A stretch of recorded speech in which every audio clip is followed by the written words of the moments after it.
क्या जानते हो? हम्म, कैपेसिटर्स के सीरीज पैरेलल कॉम्बिनेशन के बारे में आपको क्या पता है? सर कैपेसिटेंस सीरीज और कॉम्बिनेशन में सर। हाँ, सीरीज और पैरेलल कॉम्बिनेशन के बारे में क्या जानते हो?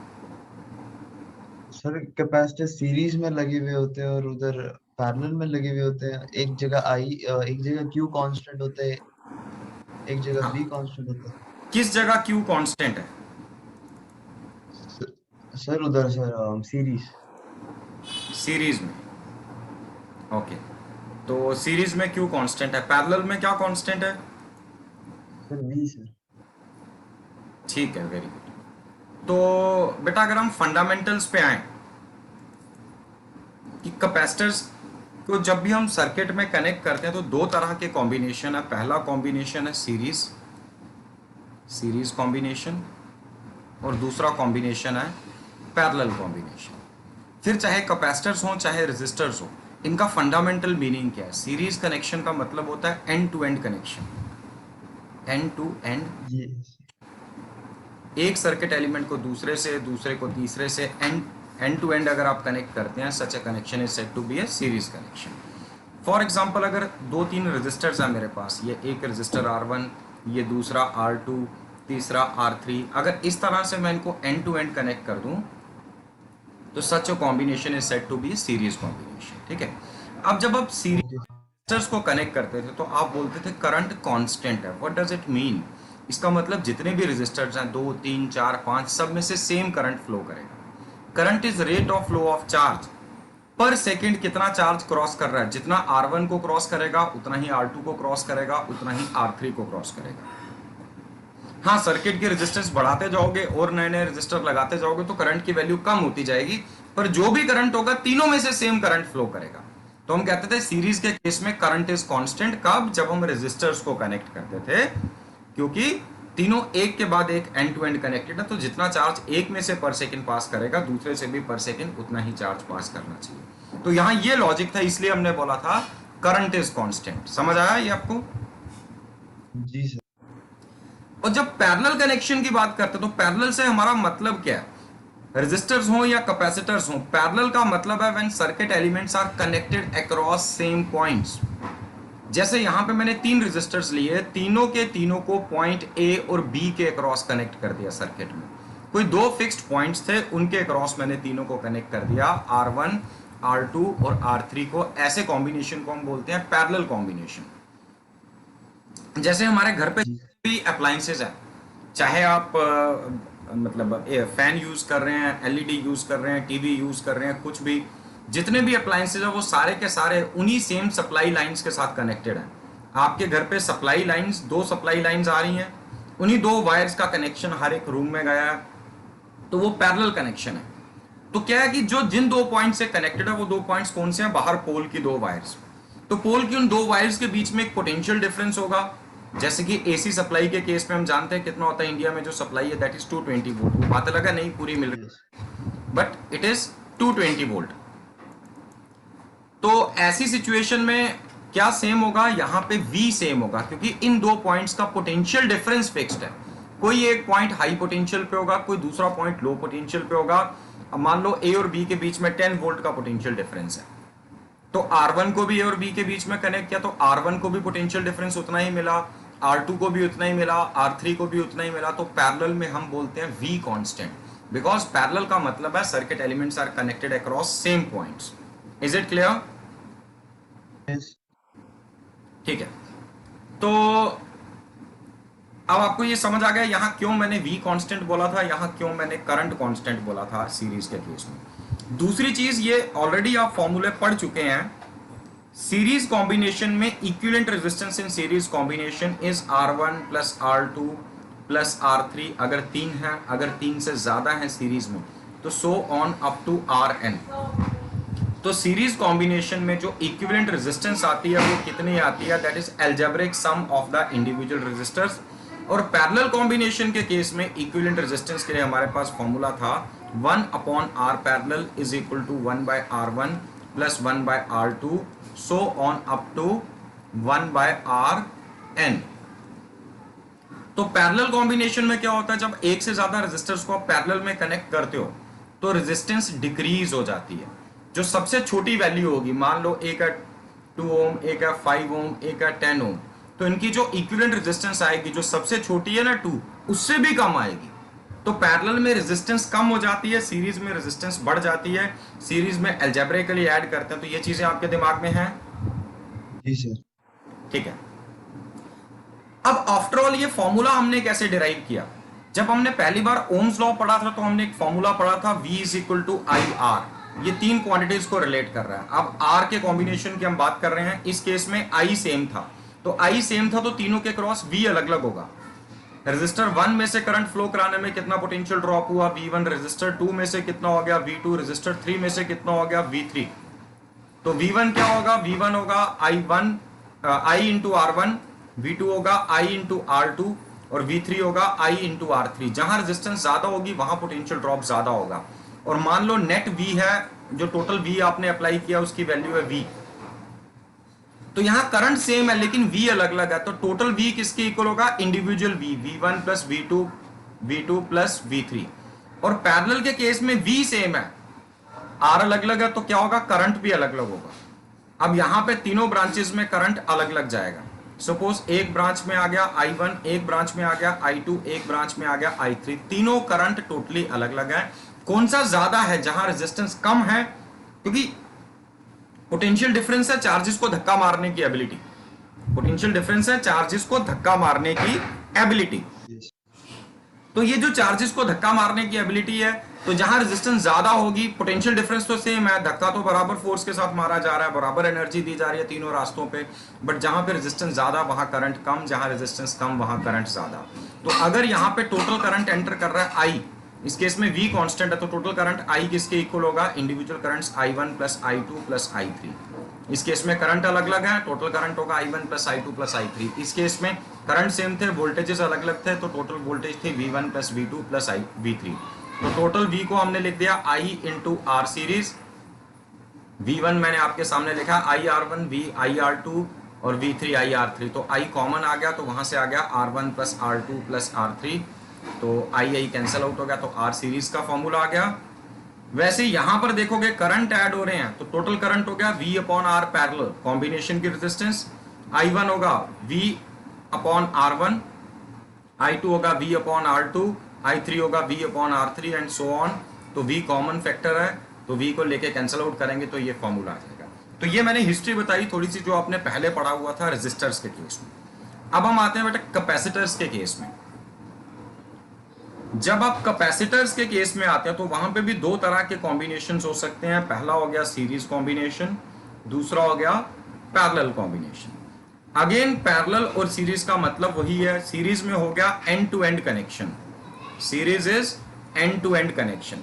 तो अगर आप एक कैपेसिटर जिसकी कैपेसिटी है C1, इसकी दूसरी प्लेट के साथ एक दूसरा कैपेसिटर कनेक्ट कर देते हैं एंड टू एंड C2, फिर उसके आगे तीसरा कनेक्ट कर देते हैं एंड टू एंड C3, तो यहां पर इस तरह के कनेक्शन को बोलेंगे सीरीज। और अगर एक से ज्यादा कैपेसिटर्स को हम पैरेलल में कनेक्ट करते हैं तो इसका मतलब क्या हुआ कि पैरेलल कनेक्शन होता है क्रॉस सेम पॉइंट्स। तो ये दो पॉइंट्स है मेरे पास A और दूसरा पॉइंट है B, तो कैपेसिटर 1 को भी A और B के क्रॉस कनेक्ट किया, कैपेसिटर 2 को भी, और कैपेसिटर 3 को भी A और B के क्रॉस कनेक्ट किया। अब पैरेलल में जैसे वहां पे हमने कहा था वैसे ही यहां पे A और B का पोटेंशियल डिफरेंस फिक्स्ड है, तो कैपेसिटर्स को V सेम मिल रहा है। V सेम मिल रहा है, जैसे वहां फंडामेंटल फॉर्मूला था V is equal to IR, तो यहां फंडामेंटल फॉर्मूला है Q is equal to CV। तो C अलग अलग है, V सेम है, तो क्या होगा कि Q अलग अलग होगा। पहले कैपेसिटर पे चार्ज आएगा Q1, दूसरे पे Q2, तीसरे पे Q3। और Q1 आने का मतलब है इसकी एक प्लेट के ऊपर चार्ज होगा प्लस Q1 और दूसरी प्लेट के ऊपर उतना ही नेगेटिव चार्ज होगा माइनस Q1। देखा जाए तो टोटल चार्ज जीरो होता है, लेकिन हम जब बोलते हैं कैपेसिटर के पास चार्ज Q है तो उसका मतलब है एक प्लेट पे प्लस Q और दूसरी प्लेट पे माइनस Q का चार्ज है। ये चीजें क्लियर है बेटा? जी सर। ठीक है। तो अब यहां पर V सेम है तो Q अलग अलग होगा, तो पूरे सिस्टम को जो टोटल Q हमने दिया वो होना चाहिए Q1 plus Q2 plus Q3। तो टोटल Q जो है, क्योंकि Q होता है C इंटू वी, तो टोटल V तो V है, सबको V मिला हुआ पोटेंशियल डिफरेंस, लेकिन जो टोटल C होगा कॉम्बिनेशन का उसको हम नाम दे देते हैं C पैरेलल। तो Q1 क्या होगा, C1 इंटू वी, वही formula Q is equal to CV। Q2 जो होगा वो C2 इंटू वी होगा, Q3 जो है वो C3 इंटू वी होगा। तो राइट साइड में V कॉमन आ जाएगा, C1 plus C2 plus C3 whole multiplied by V आ गया, लेफ्ट साइड पे CP into V, V cancel out हो गया। तो यहां पर पैरेलल कॉम्बिनेशन के केस में आपके पास ऐसा फॉर्मूला आया, ठीक वैसा फॉर्मूला आया जैसा फॉर्मूला आपके पास रेजिस्टर्स के सीरीज कॉम्बिनेशन में आ रहा था। एल्जेब्रिकली ऐड कर रहे थे रेजिस्टेंसेस को, तो वैसे कैपेसिटर्स अगर पैरेलल में हो तो उनकी कैपेसिटेंस हो जाएगी C1 plus C2 plus C3 so on up to Cn। तो ये चीज अब आपको याद रहेगी, कैपेसिटर्स के पैरेलल कॉम्बिनेशन में V सेम होता है और इक्विवेलेंट Yes, कैपेसिटेंस sir. होगी अलजेब्रिक सम ऑफ इंडिविजुअल कैपेसिटेंसेस। अब आगे यहां सीरीज कॉम्बिनेशन पे आते हैं। तो बेटा जैसे वहां पे हमने बोला था करंट कांस्टेंट, तो यहां करंट की जगह हम बोलते हैं चार्ज कांस्टेंट। मतलब तीनों कैपेसिटर्स पे चार्ज बराबर होगा। यहां पे तीनों कैपेसिटर्स को पोटेंशियल डिफरेंस बराबर मिला था पैरेलल में, सीरीज में चार्ज बराबर होगा।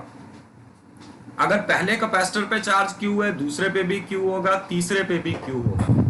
कैसे, अब ये भी समझना चाहिए हमें क्यों हम ऐसा कह रहे हैं। और टोटल चार्ज भी Q होगा, तीनों के अक्रॉस चार्ज सेम होगा, और टोटल चार्ज जो बैटरी ने दिया पूरे सिस्टम को वो भी Q है। वो ये मत समझना कि बैटरी ने 3Q चार्ज दिया इनको, क्या ये चीज पता है आपको? Yes. हाँ, तो टोटल चार्ज Q है। तो जब टोटल चार्ज Q दिया तो हर कैपेसिटर पे चार्ज Q कैसे आ गया, तीनों पे Q कैसे आया? तो देखो बैटरी की इस पॉजिटिव प्लेट ने चार्ज दिया होगा प्लस Q, जो इस पॉजिटिव प्लेट पे अपीयर हुआ प्लस Q के सामने वाली प्लेट ये बैटरी से नहीं कनेक्टेड है, लेकिन यहाँ इंडक्शन ऑफ चार्जेस होगी, माइनस Q इंड्यूस होगा। अब आपको याद होगा जब कंडक्टर के सामने पॉजिटिव चार्ज रखते थे, इस एंड पे जितना नेगेटिव चार्ज इंड्यूस हो रहा है इस एंड पे उतना ही पॉजिटिव, तो वो जो पॉजिटिव इंड्यूस होना था वो यहाँ आ गया। तो ये पॉजिटिव इंडक्शन से आया, ये बैटरी से नहीं आया। इसके सामने फिर नेगेटिव इंड्यूस हो गया माइनस Q, उसके ऑपोजिट साइड फिर प्लस Q इंड्यूस हो गया, फिर यहाँ माइनस Q इंड्यूस हो गया। और माइनस Q इंड्यूस होने का मतलब यहाँ से इलेक्ट्रॉन इधर आए होंगे और होल्स इधर गए होंगे। तो बैटरी की पॉजिटिव प्लेट से जितना पॉजिटिव चार्ज प्लस Q निकला उतना ही प्लस Q आके बैटरी की नेगेटिव प्लेट के अंदर आ गया। तो बैटरी ने भी चार्ज Q सर्कुलेट कराया और सीरीज में तीनों के पास चार्ज Q आ गया। ये बात समझ आई? Yes, sir. लेकिन जैसे वहां पे सीरीज में V अलग अलग था रेजिस्टर्स के कॉम्बिनेशन में, तो यहाँ पे भी V अलग अलग होगा। यहाँ V है V1, यहाँ V है V2, यहाँ V है V3। तो V1, V2 और V3, तो ये तीनों V, अगर आपने टोटल बैटरी की वोल्टेज अप्लाइड वोल्टेज है V, तो ये V किसके इक्वल होगा, V1 plus V2 plus V3। जैसे पैरेलल में चार्ज अलग अलग थे तो टोटल चार्ज था Q1 plus Q2 plus Q3, तो यहाँ total potential difference applied across the series combination is equal to individual potential drops या individual potential differences across 3 capacitors. अब V का फॉर्मूला होता है Q बाय C, तो Q तीनों का बराबर है, Q by C1 plus Q by C2 plus Q by C3। तो टोटल V के लिए आप लिख सकते हो Q अपॉन C सीरीज।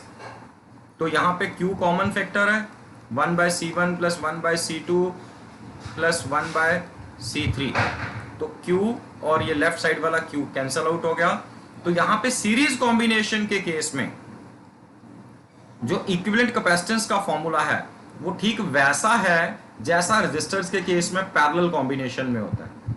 वहां पैरेलल में 1 by R parallel 1 by R1 plus 1 by R2 so on था, तो यहाँ सीरीज कॉम्बिनेशन में इक्विवेलेंट कैपेसिटेंस होगी 1 by C1 plus 1 by C2 plus 1 by C3 so on up to 1 by Cn का reciprocal. इसका reciprocal, क्योंकि ये राइट साइड को ऐड करोगे तो क्या मिलेगा, 1 बाय C सीरीज, फिर आप रेसिप्रोकल Yes, sir. तो आपको ठीक है। ये चीज आपको क्लियर है अच्छे से, कोई डाउट नहीं है? No, sir. अब आते हैं सर्किट में कैसे पहचानेंगे कि कौन से रेजिस्टर सीरीज में है या कैपेसिटर और कौन से पैरेलल में है। और यहां पर एक चीज और, अगर सिर्फ 2 कैपेसिटर्स हैं आपके पास तो 1 बाय C सीरीज हो गया, राइट साइड में 1 by C1 plus 1 by C2, तो यहाँ LCM हो गया C1 C2 और ऊपर आ जाएगा C1 प्लस C2। तो मतलब सिर्फ दो कैपेसिटर्स हैं, तो आप सी सीरीज के लिए डायरेक्ट फॉर्मूला यूज कर सकते हैं। रेसिप्रोकल ले लो दोनों साइड्स का, C1 C2 upon C1 plus C2, C1 C2 upon C1 plus C2, सिर्फ दो होंगे तो ठीक है। क्लियर हुआ? सही है।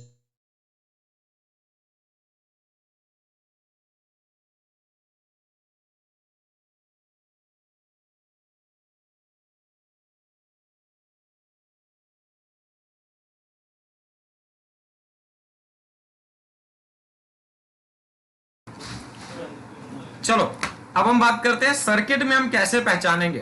बेटा सर्किट में जब भी आपको इक्विवेलेंट कैपेसिटेंस डिटरमिन करनी होगी या फिर मतलब अभी तो फिलहाल equivalent capacitance equivalent resistance determine करनी होगी, तो भी आप सेम लॉजिक लगाएंगे।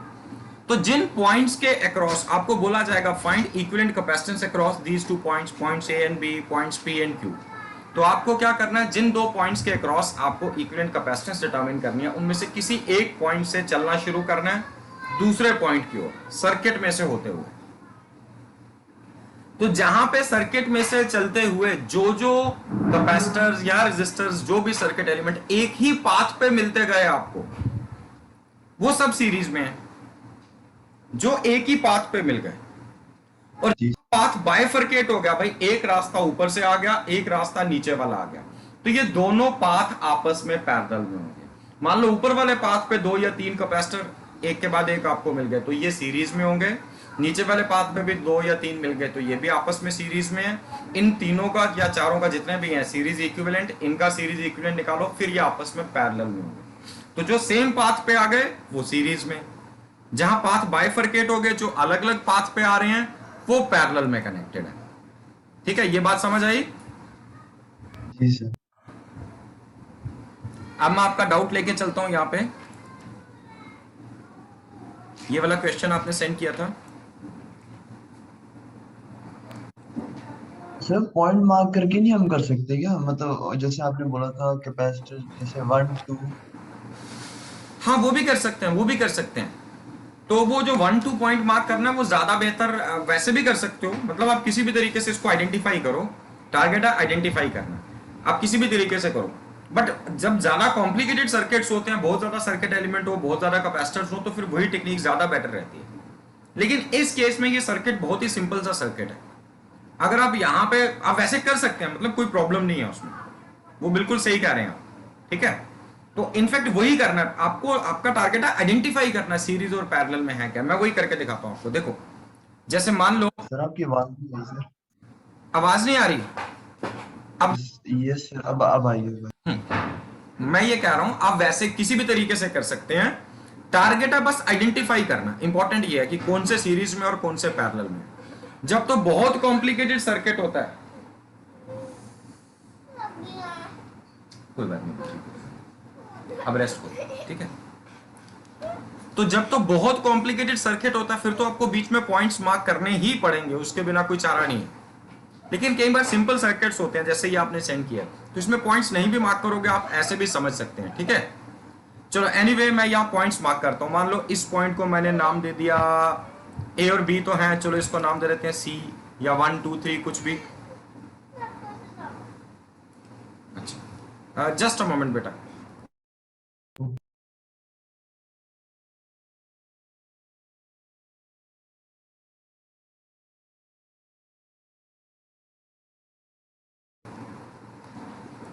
हाँ, तो इस पॉइंट को मैंने मार्क कर दिया सी।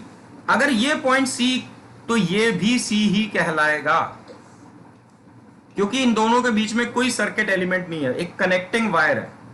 तो इन दोनों पॉइंट्स का पोटेंशियल बराबर होना चाहिए।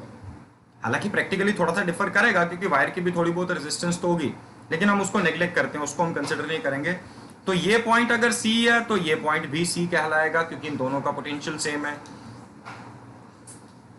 उसके बाद एक पॉइंट आ गया डी, और बाकी है पॉइंट बी। बाकी बीच के किसी पॉइंट को मार्क करने की आपको जरूरत नहीं है। ठीक है, तो यहां आपको 4 पॉइंट्स मिल रहे हैं, ए सी डी और बी। अगर आप ए से बी की ओर चलना शुरू करते हैं, अगर आप ए से चलते हुए बी की ओर आ रहे हैं यहां से, तो आपको पहली बार पॉइंट सी पे 2 रास्ते दिखे, एक नीचे का एक इधर का। तो ये दोनों रास्ते आपस में पैरेलल में होंगे। मान लो मैंने ये वाला रास्ता चुना, जब मैं इस रास्ते से चलता आ रहा हूं तो एक ही रास्ते पे मुझे 360 माइक्रोफैरेड के कैपेसिटर्स मिल रहे हैं। तो ये तीनों आपस में क्या होंगे, सीरीज में। ये तीनों सीरीज कॉम्बिनेशन में है, क्योंकि एंड टू एंड कनेक्टेड है एक ही पाथ पे आगे। फिर यहां से आगे दूसरा पाथ देखा जाए तो यहां से भी नहीं हम कहेंगे दूसरा पाथ, ये पॉइंट सी और ये पॉइंट, आप इसको सेम पॉइंट भी दिखा सकते हैं। अदरवाइज अगर आप ऐसे भी चलते हुए आ जाओ तो यहां पे फिर दो रास्ते मिल गए, तो ये दोनों फिर आपस में पैरेलल में होंगे। अब ये सी और डी के बीच में ये दोनों रास्ते फिर से मर्ज हो गए पॉइंट डी पे आके, तो इसका मतलब सी और डी के बीच में दो पैरेलल पाथ हैं, तो ये दोनों कैपेसिटर्स आपस में पैरेलल में कनेक्टेड हैं। ठीक है, तो अब हम इस सर्किट को अगर थोड़ा सिंपल बना के करें तो हम इसको ऐसा बना सकते हैं, पॉइंट ए के बाद आगे एक कैपेसिटर कनेक्टेड है विच इज 40 माइक्रोफैरेड। मान लो इनको मैं नाम दे देता हूं, ये C1 है, ये C2 है, ये C3 है, ये C4 है, एंड लेटर से ये C5 है और ये C6 है, नाम भी दे देते हैं। तो C1 अपनी जगह पे है, उसके बाद है पॉइंट C। तो पॉइंट C से ऊपर वाले पाथ पे तीन रेजिस्टर्स आपको मिलेंगे, तीन कैपेसिटर्स। तो आप यहां तो डायग्राम बना लो, तो यहां एक काम करो, इन तीनों का सीरीज इक्विवेलेंट निकालो। अगर सीरीज में कैपेसिटेंस कम हो जाती है, अगर सारे कैपेसिटर्स आइडेंटिकल है, तो इन तीनों का सीरीज कॉम्बिनेशन क्या होगा, C divided by n, 1/n times, क्योंकि 1/C सीरीज होगा 1/C प्लस 1/C, तो कितनी बार अगर आप n टाइम्स कर रहे हो जाएगा n/C, तो C सीरीज क्या हो जाएगा, C अपॉन n। तो C है 60 अपॉन 3, तो ये हो जाएगा 20 माइक्रोफैरेड। तो इन तीनों के सीरीज कॉम्बिनेशन की इक्विवेलेंट रेजिस्टेंस होगी 20 माइक्रोफैरेड। तो आपने 20 माइक्रोफैरेड का एक ही कैपेसिटर यहां पे कनेक्ट कर दिया 20 माइक्रोफैरेड। तो इसके आगे इधर आ गए, ये सीधा आपको कौन सा पॉइंट मिल गया, दिस इज पॉइंट बी। अब C से जब आप नीचे आए तो यहां दो C और D के बीच में, आप चाहो तो पहले ये डायग्राम अलग से भी बना सकते थे, नहीं तो सीधा इन दोनों का C पैरेलल निकालो। C पैरेलल, जब दो रेजिस्टर्स पैरेलल में कनेक्टेड हो, या रेजिस्टर्स कह रहा हूं, अगर n कैपेसिटर्स पैरेलल में कनेक्टेड हो तो C पैरेलल होगा n times C, n into C। तो यहां दो हैं, C कितना है 10, तो 2 into 10 it comes out to be 20 microfarad.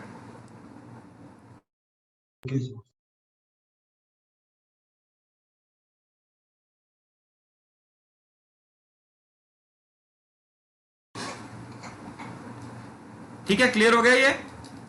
Ji sir जी। तो ये भी 20 माइक्रोफैरेड, तो ये C और B के बीच में है। C और D को अगर आप देखो, इन दोनों के बीच में एक कैपेसिटर आ गया, तो यहां पर एक दूसरा 20 माइक्रोफैरेड कनेक्टेड है। इसको आप नाम दोगे C parallel, this is 20 microfarad. C parallel किस किस का कॉम्बिनेशन है, C5 और C6 का।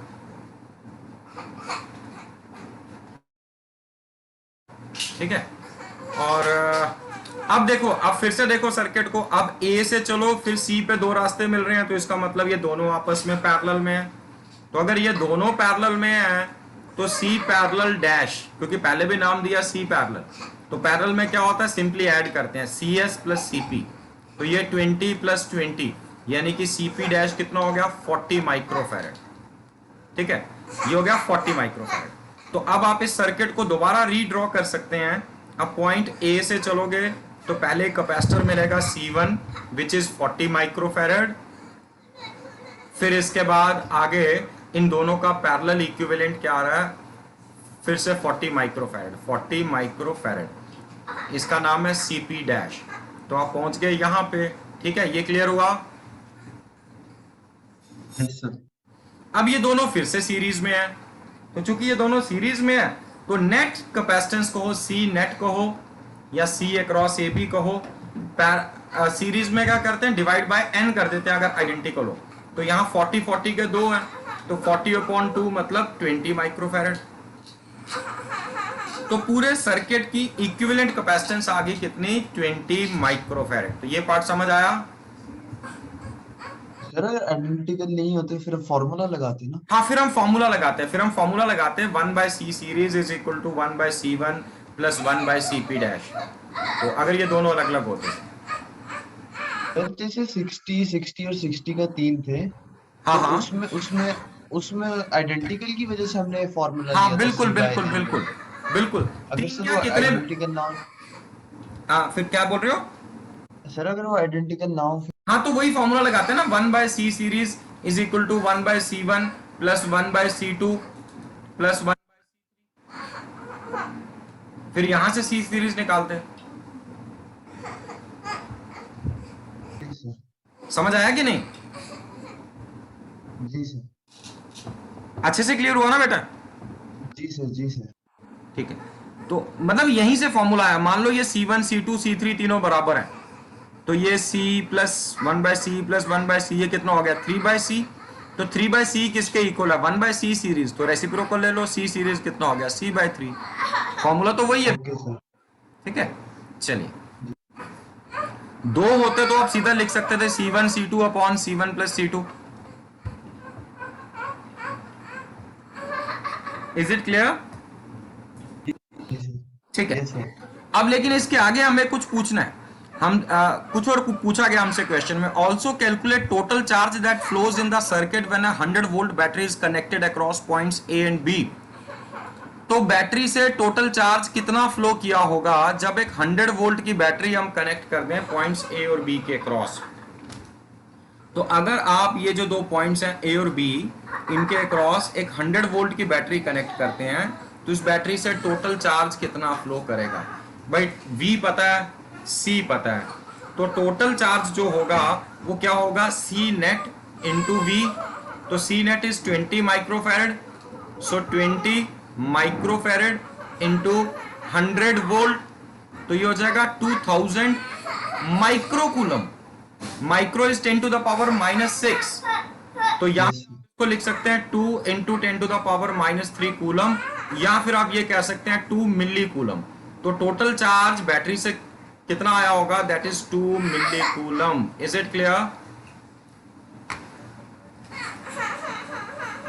Yes Jatin? Yes sir. Yes sir. हाँ, अब इस क्वेश्चन तो आपका यहां पे कंप्लीट हो गया, लेकिन अगर इसके सिवाय आपसे क्वेश्चन में और भी आगे पूछा जाता कि find the charge on each capacitor, find the potential difference across each capacitor, इस तरह का क्वेश्चन होता तो आप इससे आगे बढ़ सकते थे। कैसे बढ़ सकते थे?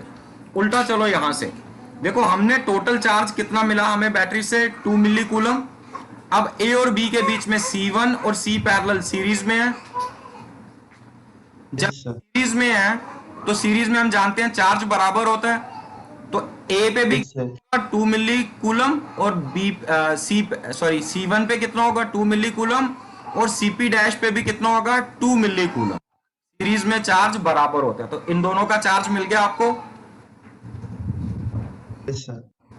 और अगर आपको चार्ज मिल गया और कैपेसिटी पता है, C1 और CP डैश दोनों पता है आपको, ये दोनों कितने हैं? 40 और 40। तो इस केस में दोनों का पोटेंशियल डिफरेंस भी निकाला जा सकता है। पोटेंशियल डिफरेंस क्या होगा? Q अपॉन C होता है ना। तो अगर आप divide 2 milli coulomb divided by 40 microfarad, divide by 40 microfarad, तो 2 into 10 to the power -3 upon 40 into 10 to the power -6, ये ऊपर जाएगा तो ये 10 टू द पावर +3 हो जाएगा, क्योंकि +6 ऊपर आएगा। तो 1/20 इंटू 10 टू द पावर +3, या फिर आप इसको लिख सकते हैं 1/20 होगा बेटा, या ये 0 हटा दो तो ये 10 टू द पावर 2 हो गया। 1/2 0.5 इंटू 10 टू द पावर 2, यानी कि 50 वोल्ट। तो दोनों के क्रॉस, इसके क्रॉस भी 50 वोल्ट का पोटेंशियल डिफरेंस होगा, और दूसरे वाले के क्रॉस भी कितना होगा? 50 वोल्ट, क्योंकि दोनों का चार्ज बराबर है। Is it clear? जी सर। Yes sir. अच्छा, अब इसमें देखो ये जो CP डैश है, ये CP डैश क्या है? ये इन दोनों का पैरेलल कॉम्बिनेशन है, इन दोनों का यस सर। कॉम्बिनेशन है। अब पैरेलल में क्या सेम होता है? V सेम होता है। तो अभी अभी हमने डिटरमिन किया भाई C और B के बीच में पोटेंशियल डिफरेंस, ये CP के क्रॉस कितना है? ये पॉइंट C था ना, तो इनके क्रॉस पोटेंशियल डिफरेंस कितना? 50 वोल्ट। तो जब ये पता चल गया ये 50 वोल्ट है, तो 50 इंटू 20 माइक्रोकूलम करोगे तो आपको दोनों का यहां आ जाएगा 1 मिली कूलम, और यहां पे भी कितना? 1 मिली कूलम। तो दोनों पे चार्ज कितना आ गया? 1 मिली कूलम 1 मिली कूलम। Yes sir. ठीक है, अब नीचे वाला जो 1 मिली कूलम है, ये C पैरेलल है। ये पैरेलल किसका कॉम्बिनेशन है? इन दोनों का पैरेलल कॉम्बिनेशन है। अब यस सर। वन हाँ, तो 1 मिली कूलम है, पैरेलल है, इसके अक्रॉस अगर 50 वोल्ट है तो इन दोनों के अक्रॉस भी 50-50 वोल्ट ही है।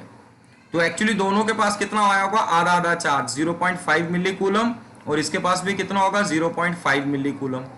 और ऊपर वाले पाथ पे जिसको हमने सी सीरीज लिखा है वो 360 माइक्रोफैरेड के कैपेसिटर्स का पैरेलल अरेंजमेंट है। तो तीनों पे सीरीज में चार्ज बराबर होता, तो इस पे भी 1 मिली कूलम, इस पे भी 1 मिली कूलम, और इस पे भी 1 मिली कूलम, तो तीनों पे मिल गया चार्ज। सर। ठीक है, समझ आ गया ना, इस तरह से स्टेप वाइज। तो ये एक ही क्वेश्चन के अंदर अगर आप अच्छे से समझोगे तो आपको सारे कंसेप्ट इसमें क्लियर हो जाएंगे। Yes sir, yes. ये बात ओके सर। ठीक है। अब यहां पे एक और स्मार्ट वर्क आप कर सकते हो, फिर से देखना। अब हमने क्या किया, हमने सबसे पहले ढूंढा टोटल चार्ज। टोटल चार्ज आ गया 2 मिली कूलम। उसके बाद मैंने कहा जी सीरीज में चार्ज बराबर होगा। फिर चार्ज बराबर होगा तो सीरीज में यहां क्या क्या थे, C1 और Cp डैश। तो हमने कहा दोनों पे charge 2 milli coulomb, 2 milli coulomb आ गया। तो हमने कहा वोल्टेज ढूंढते हैं, तो हमने क्या किया, Q/C वाले फॉर्मूले से V ढूंढा। अगर आप ये ना भी करें, चूंकि ये दोनों सीरीज में है ना, तो सीरीज में क्या कांस्टेंट होता है, Q कांस्टेंट होता है ना। Yes sir. तो इसका मतलब ये हो गया V क्या होता है, Q/C। तो Q अगर कांस्टेंट है तो क्या मैं कह सकता हूं V is inversely proportional to C। Q constant है। Yes sir, yes. तो जब भी सीरीज कॉम्बिनेशन होगा तो V is inversely proportional to C। अगर दो कैपेसिटर्स हैं तो V1 अपॉन V2 होगा C2 अपॉन C1। तो यहां तो दोनों बराबर थे, 40 माइक्रोफैरेड और 40 माइक्रोफैरेड। तो C1 अपॉन C2 रेशो 1:1 आ गई। तो इसका मतलब दोनों के क्रॉस जो वोल्टेज है वो 1:1 की रेशो में होगी। तो टोटल कितनी थी 100, उसको अगर आप 1:1 की रेशो में दो हिस्सों में बांटे तो कितना आया, 50-50 आया कि नहीं।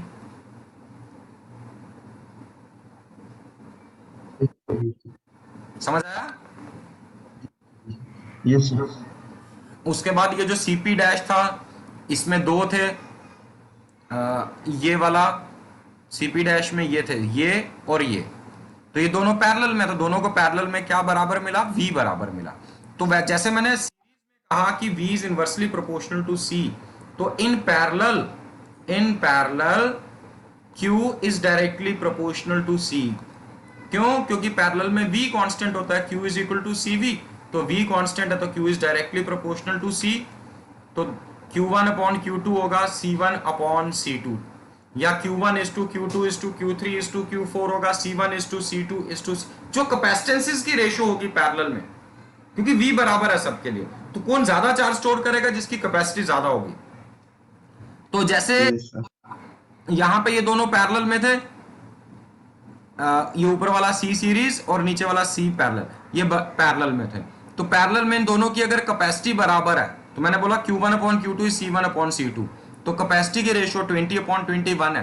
तो पक्की बात है चार्जेस की रेशियो भी 1:1 होगी। तो टोटल चार्ज कितना था इनके कॉम्बिनेशन पे, 2 मिली कूलम। तो 1:1 की रेशियो में बांट दो तो 1:1 आ गया। फिर वैसे ही ये जो ऊपर वाला C सीरीज है, इसमें 3 कैपेसिटर सीरीज में है। तो मैंने अभी भी बताया था V is inversely proportional to C in series. तो यहां तीनों की कैपेसिटीज अगर बराबर है, V is inversely proportional to C, मतलब जिसकी कैपेसिटी ज्यादा होगी सीरीज में उसके अक्रॉस पोटेंशियल ज्यादा खर्च हुआ होगा। जिसकी कैपेसिटी कम होगी वहां, सॉरी उल्टा बोल दिया मैंने, जिसकी कैपेसिटी ज्यादा होगी वहां V कम खर्च होगा, जिसकी कैपेसिटी कम होगी वहां V ज्यादा खर्च होगा। तो यहां तीनों की कैपेसिटी बराबर है 60-60-60। तो पक्की बात है तीनों के अक्रॉस वोल्टेज बराबर होगी। टोटल अभी अभी हमने बताया 50, तो इसके अक्रॉस भी 50/3, इसके अक्रॉस भी 50/3 वोल्ट, और इसके अक्रॉस भी कितनी होगी 50/3 वोल्ट। तो आप डायरेक्टली ऐसे भी प्रिडिक्ट कर सकते हैं। समझ आया ये कंसेप्ट बेटा। Yes sir. ठीक है, तो अच्छे से क्लियर हो गया ना ये। जी सर, जी सर। ठीक है, अब आप और इस पे क्वेश्चन अटेम्प्ट करो। स्टिल अगर कहीं प्रॉब्लम रह जाती है वो आप फिर मुझे बता सकते हो, मैं फिर कोई सेशन आपके लिए कंडक्ट करूंगा। ठीक है, तो ये हो गया एक पार्ट हमारा कैपेसिटेंस वाला।